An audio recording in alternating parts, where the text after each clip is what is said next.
Thank you, Jaime. Thank you. Thank you for the invitation, Ronnie. Convinced me to come and talk to you guys.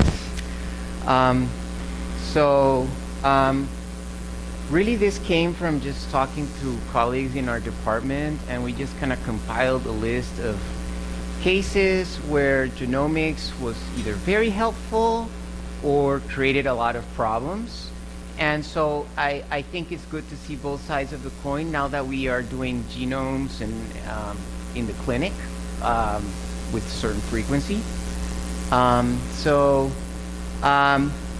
I don't have any disclosure. In the very remote past of 2015, I did receive compensation from GDX to extract information from patient records. I don't think that's very relevant anymore, and it was very time consuming. So the objective is to recognize the difficulties that can arise from genomic tests and to identify strategies to mitigate unexpected harms from ordering genomic tests. A lot of counseling. Okay. So I'll start. So this is going to go back and forth between like just material and cases. So case one is a 5-month-old who was seen for head lag by a community neurologist. And then he was noted to have hypotonia that was actually improvement. There were no developmental concerns, and their patient was non-syndromic. It's a bit unclear from the records, but it appears that when they were first seen at a 5-month-old, this neurologist decided that he was going to do a genome because he had just been visited by, the genome testing company. It's like, oh yeah, this is easy. Let's just do a genome. So, how do I move forward? Uh-oh.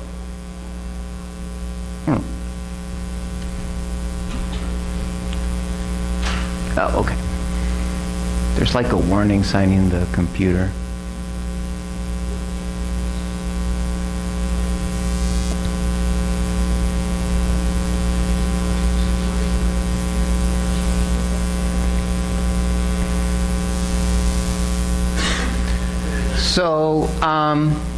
So I love it. This is a report. So the reason for referral is clinical features of disease.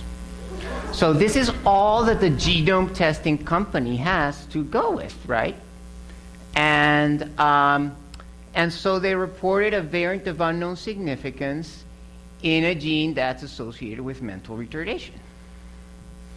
So the neurologist takes this to say, oh, goodness, this kid has a pathogenic variant in this very rare disorder. And because it's X-linked and it's known to be maternally inherited, they went ahead and, well, I think I have it. Yes. They ordered separate results for the parents. So the mom gets a result that she's a carrier for this VUS. Now that is, remember, the kid had a head lag. That's it. And somehow they actually were able to get a provider to do PGT-M for this VUS. And thankfully that embryo was negative for the VUS. And finally the VUS was, sorry? PGT-M stands for? Prenatal genetic testing molecular, yeah. Finally, the VUS was identified in the asymptomatic maternal grandfather and therefore classified as benign. So one question that arises is, should this even have been reported, right? I mean, I don't know, the lab director only had clinical features of disease, but still, it's like, there's always gonna be these VUSs in X-linked conditions. So I'm gonna take you a step back to what are genomic tests. So genomic tests, all genomic tests result in having thousands of variants in every single individual, but it's the labs that choose what to report. That's a key difference with a panel test, because in a panel, they report everything that's on the panel, whether you like it or not. There's no decision placed on the lab. The lab's decision is whether it's, benign or likely benign. They won't put it in the report. But then VUS and over, they will always report it. But not with genomic tests. They couldn't report every VUS because, the test result would be super thick. So when you do exome sequencing, you have to be very wary. What is truly in that exome, right? How much of the introns are they included? Because we know that intron-exon boundaries are important. How much of the promoter are they including? Because for certain genes, the promoter is very important. And the platforms change from company to company, and some exomes are better, and some exomes are 10x. I'm not going to say who that is. And then there you go to genome sequencing, okay? So how much of the genome is truly being analyzed? Well, I can tell you not a whole lot, like 2% of the genome. Basically, right now, a genome is an exome that can also include triplet repeat expansions and deep intronic variants, and can serve as a microarray if a microarray has never been done. So that's actually something that I've started using. Like, I get a patient yesterday with ataxia, hearing loss. He was 33 because I do adult genetics. Ataxia, hearing loss, and ophthalmoplegia. Like, the differential is like, boom, giant. And he's never seen genetics before. So I'm like, well, yeah, I can do a genome. I don't have to worry about the array. And then we wonder, this never happens as an adult geneticist. Both parents were sitting right there in front of me. It was like, wow. Okay, we got to get this done now. So what qualifies as a reportable variant depends on the lab, okay?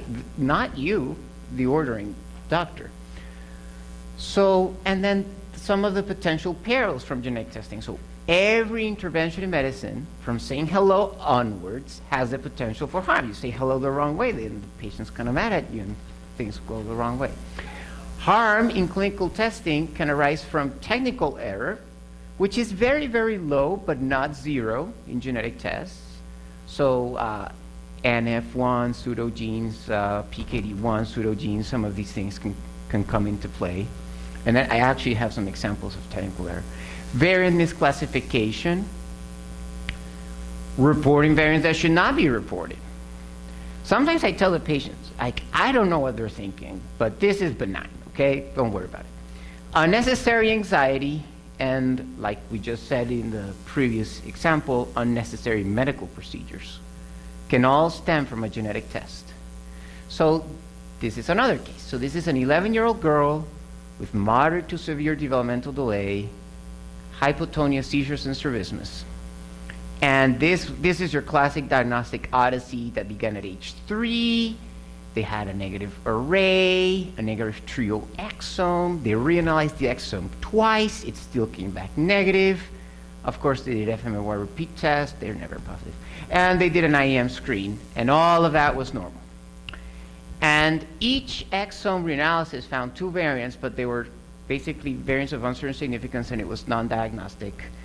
And so these got very blurry in conversion, and I'm sorry about that, but they were just non-diagnostic exomes. So they did a genome. And the genome found a de novo pathogenic variant causative of a syndrome called SYNGAP1, which basically causes hypotonia, mental retardation, which is mild to severe, developmental regression, and seizures. I stole that from Omen. And the variant is likely pathogenic, and it's de novo, which, I mean, really kind of clinches it for this whole group of autosomal dominant de novo intellectual disability genes. And so my colleague, Dr. Sanchez, went back and called the lab and said, okay, what happened?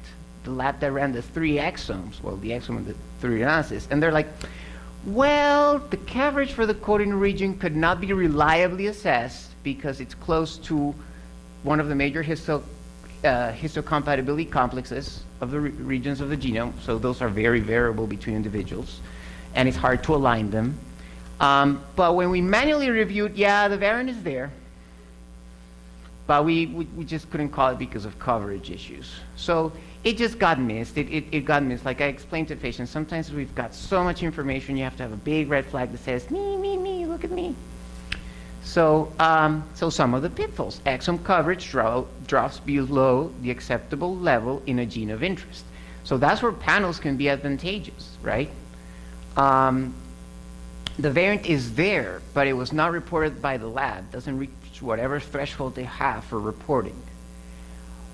Another pitfall is the family's inadequately consented, and so they have no clue what's coming. So, you know, I mean, I've seen many cases where the adult parents were diagnosed with a ACMG-related condition, and they had no clue that that was a possibility that was coming.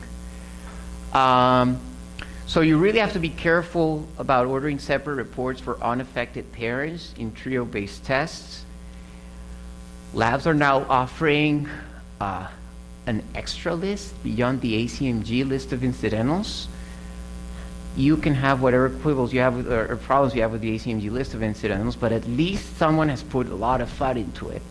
So here's where being a doctor, an MD might be a little bit different from a GC. I kind of tell the patients, you really don't want this list, okay? Sometimes the phenotype is poorly or insufficiently explained to the lab. So I just gave you an example of like, yeah, concern for disease, whatever it was.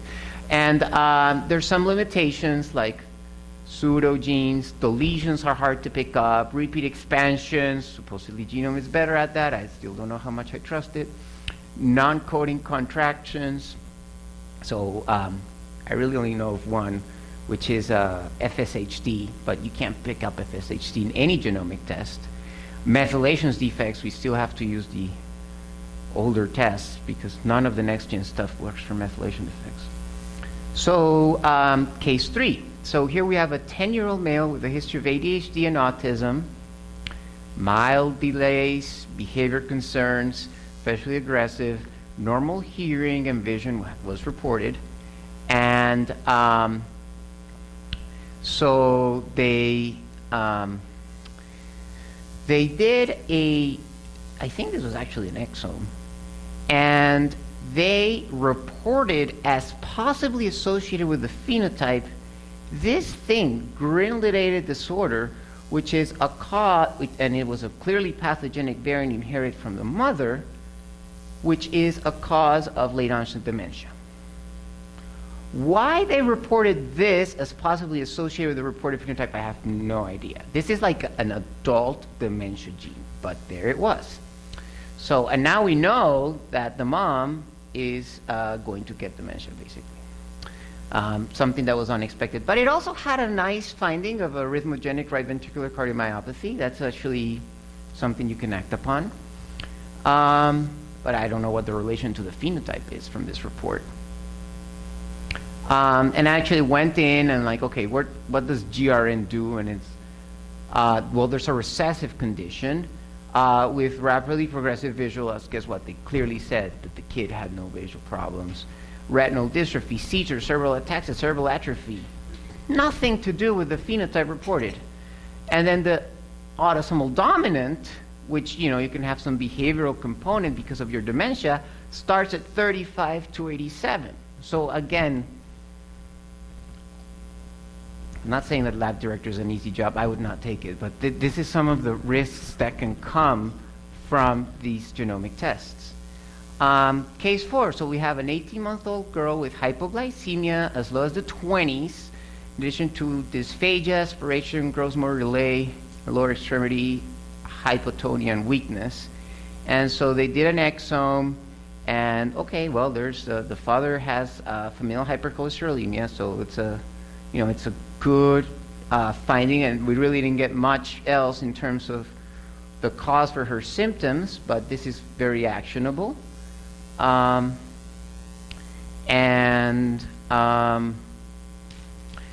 the point of that simple example was to highlight the opportunities that come from these tests. So first, you can have hypothesis forming results. So this is like, well, there's this mouse that has this model, and I mean, the candidate gene section, and sometimes those do end up in, publications, and, the name of the geneticist is in the middle with all the PhDs at both sides, but, it gets published. Clinically actionable incidental findings that can actually impact the family. So we saw the arrhythmogenic right ventricular dysplasia example before, and now we saw the LDLR example. Sometimes you have an unsuspected dual diagnosis with differing treatments, and yet, unless you do a genome or an exome, the chances that you'll pick up a dual diagnosis are low. My rule of thumb is if I have 3 panels open, I should probably do an exome or a genome. But you do have the potential for answer via reanalysis. I don't really have a good example of a reanalysis giving the answer, but that can happen.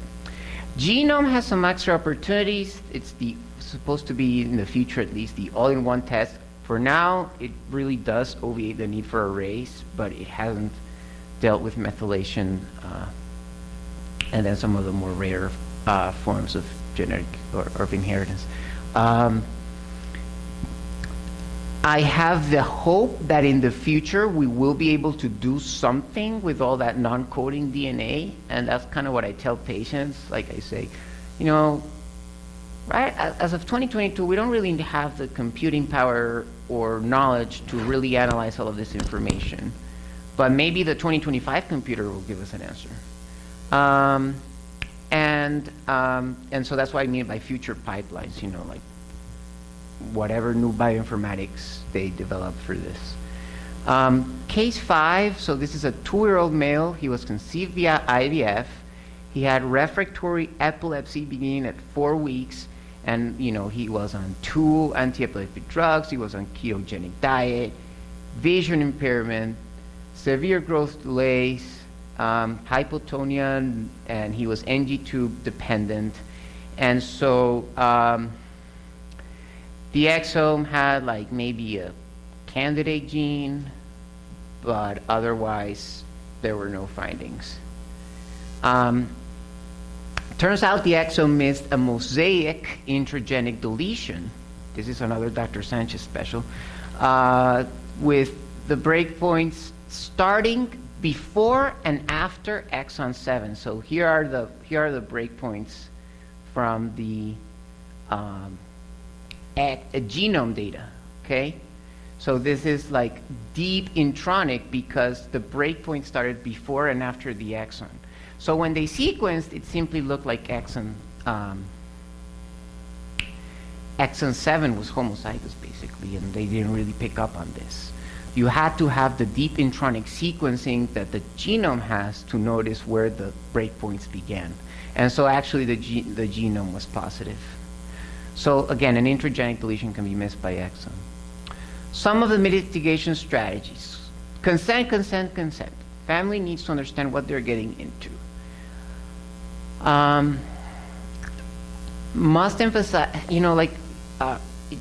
sometimes I'll just schedule a patient, and this might not be the best use of resources, to let them know that we're going to consent for exome and do an actual consent instead of just like a phone call, just to highlight the importance of what we're doing. Must emphasize that genomic tests are unlike other tests that they've had before because of all this potential for finding other stuff. Carefully review with the patients what the lab will report. Fill out the forms very carefully. Do we really want separate reports from the parents? Do we really want those non-ACMG actionable results? And really, someone with a training in genetics should be involved in the process of ordering and reporting genomic tests. There's not enough of us, but by mean involved, at least doing consent at some point. And actually, payers are kind of waking up to this and are forcing that, okay, I won't pay for this test unless they see genetics. So my acknowledgements, our great genetic counseling team at Emory, Laura, Jeanette, Matt, Eileen, they all contributed cases.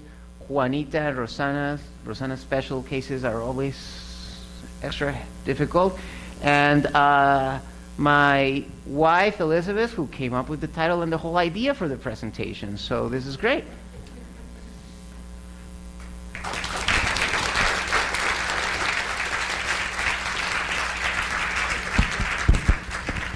Thank you. Just one or two questions if we have them.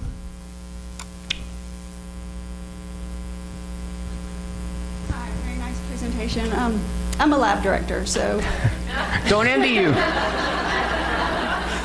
no, I just really had a question for the clinicians because I work at the Greenwood Genetics Center, and when I'm analyzing a genome, if I'm not 100% sure that that makes sense, I consult with the clinician and the genetic counselor whether they want that reported. So is that something that could be an e-consult or, you know, something that you would want before the report went out?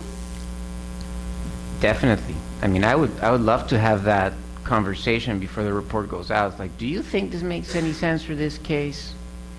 So Yeah. we do that for all of our reports. Okay. Do you have physician contact information on all of your requisitions? Not always. So the outside referrals, we sometimes we call and we try to get that information, and we try to get that, and most of the time we do get feedback. That's unusual for labs. I've Most never labs don't had have that the time happen, to do that. ever. But thank you. Anyway, thanks everyone. Thank you, Dr. Jaime. Jaime, and thank you all for coming.